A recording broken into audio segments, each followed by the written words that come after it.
కదం తొక్కిన జాతీయ గ్రామీణ ఉపాధి హామీ పథకం కూలీలు. ఉపాధి వేతనాలు వెంటనే చెల్లించాలని ఉపాధి కూలీ సంఘం, మేటి సంఘం నిరసన ధర్నా. డాక్టర్ బిఆర్ అంబేద్కర్ కోనసీమ జిల్లా సకినేటిపల్లి మండలం లోకపేట వద్ద ఉపాధి కూలీలు నిరసన కార్యక్రమం చేపట్టారు. అనంతరం సకినేటిపల్లి మండల ప్రజాపరిషత్ కార్యాలయం వద్ద భారీ ధర్నా నిర్వహించారు. ఉపాధి కూలీ వేతనాలు 15 రోజుల్లోగా చెల్లించాలని, ఉపాధి పనులు తక్షణమే ప్రారంభించాలి, ఉపాధి వేతనం 500కు పెంచాలి, ప్రతి కుటుంబానికి 100 నుంచి 150 రోజుల పని కల్పించాలని, మేటుకు గౌరవ వేతనం ఇవ్వాలనే ప్రధాన డిమాండ్లతో వినతిపత్రాన్ని మండల ఏపీఓకు అందజేశారు. ఉపాధి కూలీలకు మానవ హక్కుల సంఘాలు, వామపక్ష పార్టీలు మరియు బీఎస్పీ పార్టీలు అండగా నిలిచాయి.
కనీస వేతనాల చట్టం ప్రకారం కూలీ వెంటనే, కనీస వేతనాల చట్టం ప్రకారం కూలీ వెంటనే, కనీస వేతనాల చట్టం ప్రకారం ఉపాధి కూలీ వెంటనే, కనీస వేతనాల చట్టం ప్రకారం ఉపాధి కూలీ వెంటనే. ప్రభుత్వం పరిష్కరించాలి ఉపాధి కూలీల సమస్యలు, ప్రభుత్వం పరిష్కరించాలి ఉపాధి కూలీల సమస్యలు. చెల్లించాలి కనీస వేతనం చట్టం ప్రకారం కూలీ వెంటనే, చెల్లించాలి కనీస వేతనాల చట్టం ప్రకారం కూలీ, చెల్లించాలి కనీస వేతనాల చట్టం ప్రకారం కూలీ, చెల్లించాలి. వర్ధిల్లాలి ఉపాధి కూలీల సంఘాలు,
కేంద్ర రాష్ట్ర ప్రభుత్వాలు ఉపాధి హామీ పథకం కింద బడ్జెట్ రిలీజ్ చేయడం కూడా సరిగ్గా రిలీజ్ చేయలేని పరిస్థితి. అయితే గత ఆర్థిక సంవత్సరం అంటే 2024-25 ఆర్థిక సంవత్సరంలో 300 రూపాయలు కనీస వేతనం కింద కేంద్ర ప్రభుత్వం ప్రకటించింది.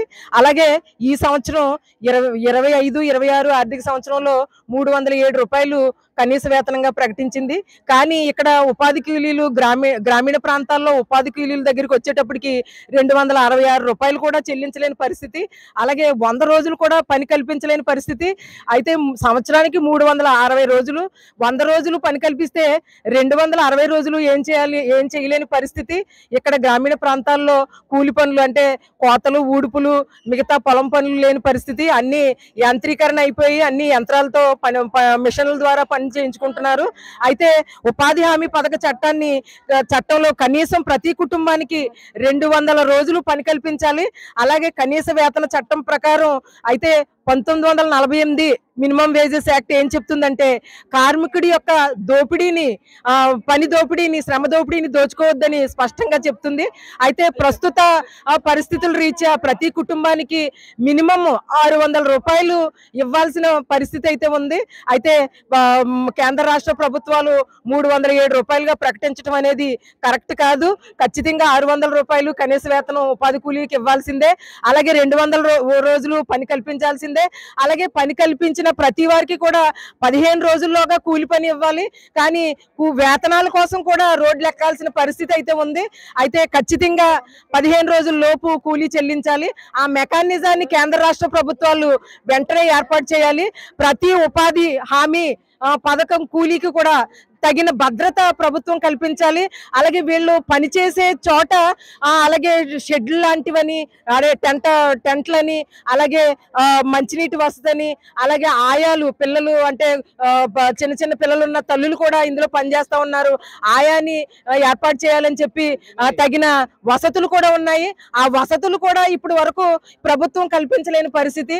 తప్పనిసరిగా గ్రామీణ ఉపాధి హామీ పథక చట్టం స్కీమ్ కాదు, ఇది చట్టం 100% అమలు అవ్వాల్సిందే. దీన్ని అమలు చేయని అధికారులు శిక్షార్హులు అవుతారు.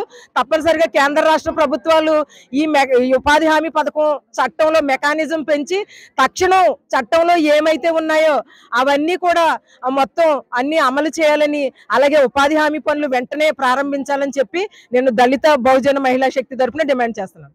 తంగెడపల్లి మండలం మరి ఉపాధి కూలీలందరూ కలిసి మరి పెద్ద ఎత్తున ధర్నా నిర్వహిస్తున్నారు. ఎందుకంటే ఉపాధి కూలీలకు వారికి సరైన వేతనాలు అందజేయలేదు. ఇప్పటికొచ్చి 3 నెలలు కావస్తున్నప్పుడు కూడా వాళ్ళకి వేతనాలు అందలేదు.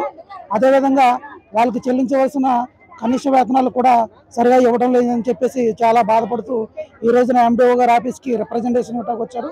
మరి ప్రభుత్వం తక్షణమే వీరి యొక్క డిమాండ్లను పరిష్కరించాలని, అలాగే వీళ్ళకి వేతనాలు కూడా చెల్లింపుల విషయంలో లేట్ చేయకుండా వేతనాలు కూడా పెంచి 500కి, అలాగే ప్రతి కుటుంబానికి 100 రోజుల పని దినాన్ని కల్పించి ఒక్కొక్క వ్యక్తికి కూడా 500 రూపాయలు కూలీని ఇవ్వాలని చెప్పేసి మరి బహుజన సమాజ్ పార్టీ అధ్యక్షులుగా నేను కోరుతా ఉన్నాను, ఈ ప్రభుత్వాన్ని కోరుతా ఉన్నాను. ఖచ్చితంగా ఈ యొక్క ప్రజలను దృష్టిలో పెట్టుకుని ఈ సామాన్య మానవులు మరి ఇక్కడ కూలి చేసుకుంటేనే కానీ బ్రతకలేని పరిస్థితి. కాబట్టి ప్రతి ఒక్కరు కూడా ప్రతి ప్రభుత్వాధికారి ఈ విషయమే స్పందించి వీరికి న్యాయం చేయాలని చెప్పేసి బహుజన సమాజ్ పార్టీ అధ్యక్షులుగా డిమాండ్ చేస్తా ఉన్నాం.